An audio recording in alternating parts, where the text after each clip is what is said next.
Raadiyoo Burqaa Oduuti. Eejensiin Burqaa Oduu kan jaarmiyaa waraana bilisummaa Oromoo walii galaa idilee ifatti yoo ta'u, sagantaa keenya Raadiyoo Burqaa Oduun darbu keessatti oduu oolmaa Oromiyaa fi addunyaa, afgaaffii, xiinxala,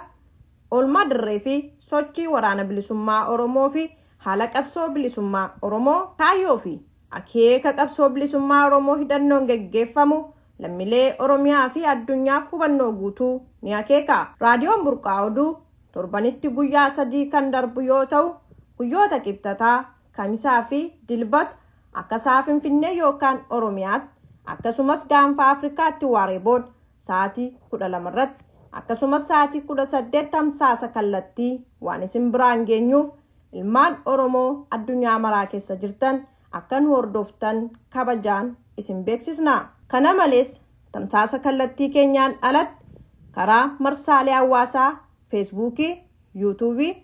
Tiwiitarii, Telegiraama eejensii Burqaa Oduu jaarmiyaa waraana bilisummaa Oromoo waliigalaa idilee ifatti www.wirtu.com irratti nu argachuu dandeessu. Eejensii Burqaa Oduu jaarmiyaa waraana bilisummaa Oromoo waliigalaa idilee ifatti irraa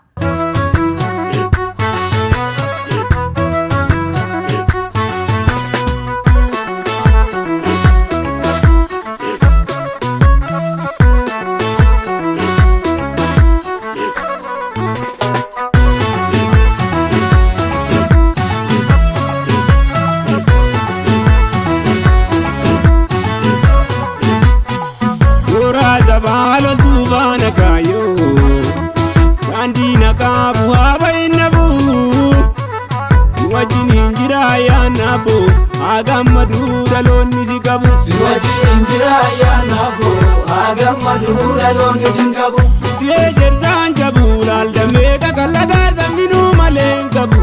ganabnu abdata jerzan jabulal dame kakalada zaminu malengabu ganabnu abdata jalalo kunimo taba jalali taba dinage aleli diro gamba godi gamba godi gamba godi gamba godi gamba godi gamba godi gamba godi gamba godi gamba godi gamba godi gamba godi gamba godi gamba godi gamba situ kayoti jaba kanafsi adaba situ roro zarmine gochan sirabine situ dinaraje ma sababaze sidagale noromo ilkai wali obo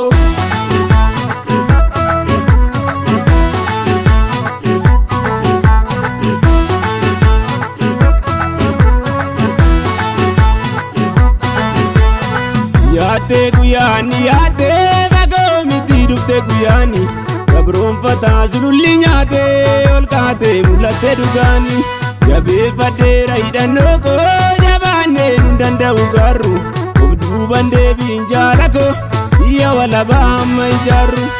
yomu waliti anani gama gamati yomu waliti anani alamanati yomu waliti anani sana mati yomu waliti anani barabarati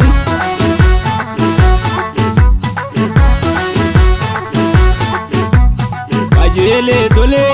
ikichi galana gamta dalolle anurati bana shagar marzi kabi lavaitina idambu kizi kasi manyadina ajele tole ikichi galana gamta dalolle anurati bana shagar marzi kabi lavaitina idambu kizi kasi manyadina idambu kizne kasi manyadina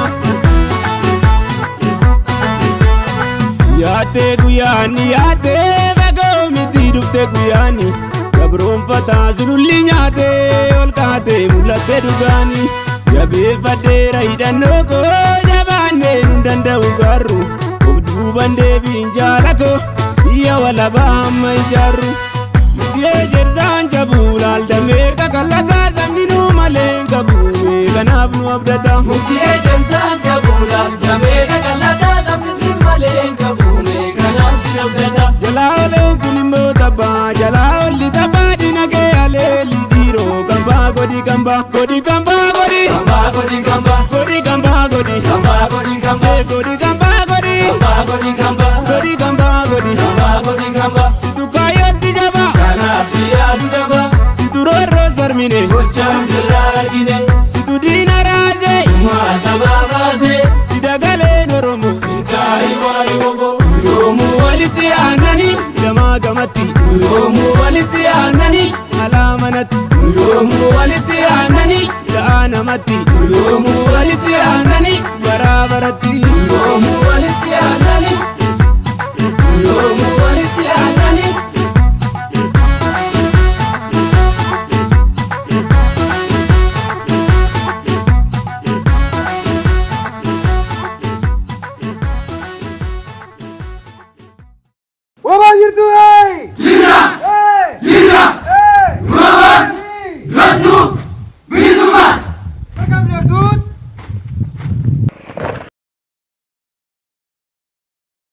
Ibsa jaarmiyaa waraana bilisummaa Oromoo waliigalaa ifatti labsii duula abdii tokkummaa fi bilisummaa. Jaarmiyaan waraana bilisummaa Oromoo caamsaa 28 bara 2024 irraa eegalee duula irbuu shinnigaa labsuun diinarratti tarkaanfii gurguddaa fudhataa tureera. Duulli kun mooraa diinaa hedduu diiguun dugda diinaarraa loojistikii hiikachuudhaan duula geggeeffamaa turedha. Hundaa olitti duula diinni uummata Oromoo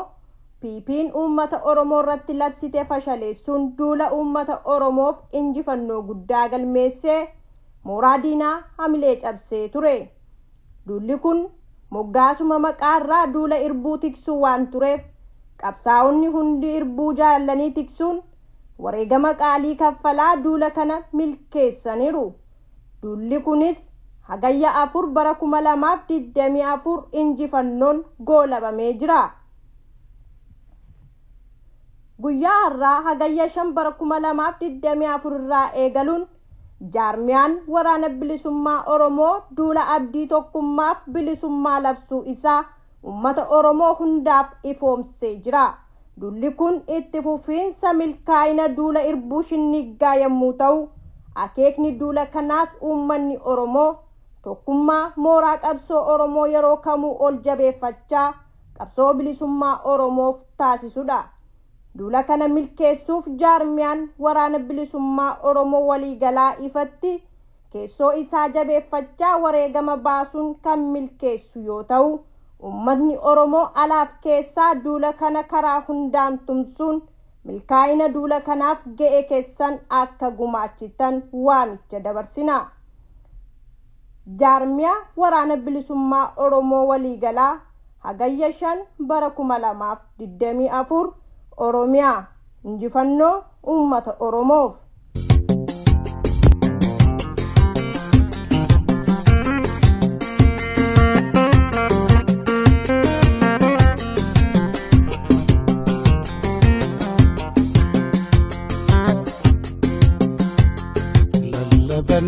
Lalabanne mukabsaawonni iyyanne lalabanne mukabsaawonni iyyanne nutirmada nujabeita nutirmada nujabeita isoo yaroon hin dabarreen jedhama. Nutirmada nujabeita nutirmada nujabeita isoo yaroon hin dabarreen jedhama.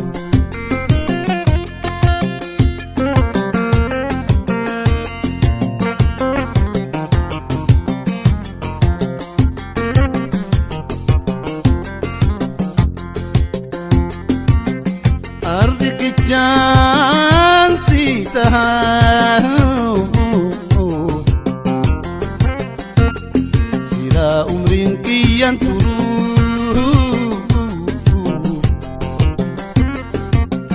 andir dilan sitaharu Sira umrin kian turu Borti katiwaru Borti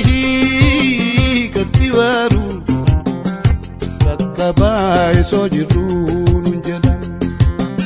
borusi katiwaru borusi katiwaru dakkabai sojiru lalabanne nukabsawoni iyanne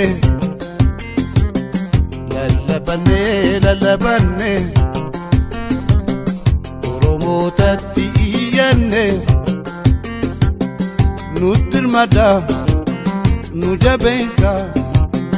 nutirmada nujabeisa kabotten shenoinen nutirmada nujabeisa nutirmada nujabeisa kabotten shenoinen lalabanne nukabsawoni iyanne lalabanne nukabsawoni iyanne nutirmada nujabeisa nutirmada nujabeisa ito yaron indabare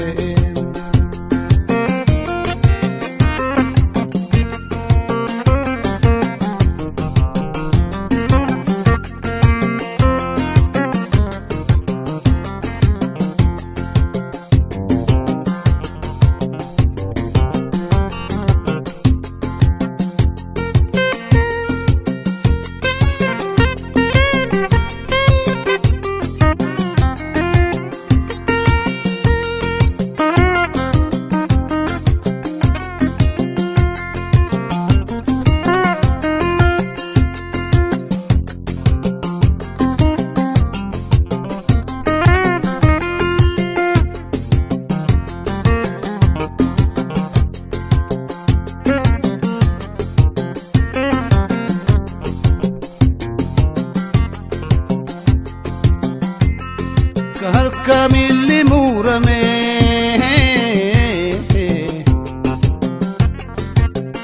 ajiraju frakkame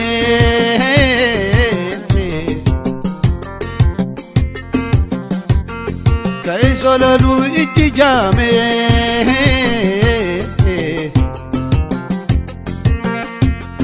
kai ni guya itidame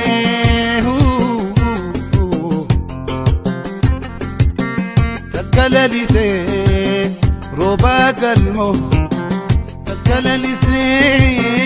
roba galmo kanura indagane kalalise roba galmo kalalise roba galmo kanura indagane lalabanne sawoni iyanne lalabanne sawoni iyanne nutirmada nujabeisa nutirmada nujabeisa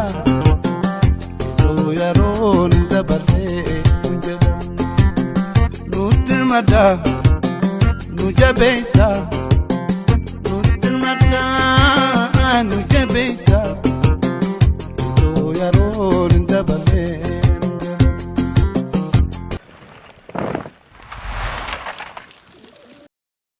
Wabang itu, hey!